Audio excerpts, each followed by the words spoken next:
He took the bus every Sunday. No one knew why, until his final ride changed a stranger's life. Every Sunday at 7:10 a.m., bus 43 pulled into the corner of Maple and 3rd. And every Sunday, like clockwork, an old man boarded. He wore the same brown overcoat, same green scarf, carried a black leather notebook with frayed corners. His name was Walter. The driver never asked for a last name. Always polite, always quiet. He sat in seat 12A, 3rd row on the left. Didn't speak to anyone, didn't look at his phone, just gazed out the window as the city rolled by. Rain or shine, Walter rode exactly 19 stops, got off in front of Oak Hill Cemetery, nodded at the driver, disappeared through the gates. Then, an hour later, he returned, sat in the same seat, rode back without a word. People noticed, but they never asked. Just an old man visiting a grave, they figured. Maybe a wife, maybe a child. And so the years passed. Walter aged quietly, like pages turning in a forgotten book, until one morning, he didn't board the bus. Then another, and another. The driver felt the absence like a missing tooth. The seat stayed empty for weeks, until, one Sunday, a young woman boarded the bus holding that same leather notebook. Seat 12A. She looked nervous, hands trembling slightly. At the next stop, the driver turned and asked, gently,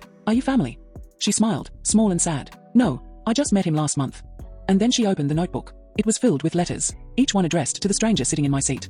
The first page read, "If you're reading this, then I'm gone. But if you're also on this bus, sitting where I always sat, then maybe the world still turns the way it should. My name is Walter Gregory. I was a teacher, a husband, a father. I lost all of that in 2007, when my wife and son were hit by a drunk driver. Everything in me shut down. I didn't leave the house for months. Then one day, I took the bus. No reason, just needed to move. It dropped me at Oak Hill. I wandered in and found their names. I've been visiting every Sunday since. But this notebook? This isn't about grief. It's about gratitude. Every Sunday, I saw people, strangers, living, smiling, reading poems to each other, giving up their seats, crying, laughing, and in all that, I began to feel human again. You reminded me that life, even when it's cracked open, still breathes. So I wrote you letters, one for every week I rode. Some are memories, some are lessons, some are just thank yous. If you find them, they're yours. Maybe they'll help you the way the bus helped me." The woman told the driver she'd met Walter by accident. She worked at the library. He came in looking for a book of poems. They started talking. Over the next few Sundays, he began to read her the letters from his notebook. He died quietly in his sleep just 2 weeks later, and he left her the notebook in his will. "I don't know why me," she said softly.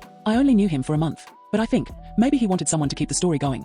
So she did. The following Sunday, she returned, same seat, and read one of Walter's letters aloud. Soon, others began to listen. One day, a mother asked if she could bring her teenage son. Another day, a man stood the whole ride just to hear a single page. And week by week, bus 43 transformed, from a simple ride, into a moving chapel of words and healing. Walter's story reached the local paper, then the city. Eventually, the transit system renamed seat 12A, Walter's seat, for the one who remembered to live.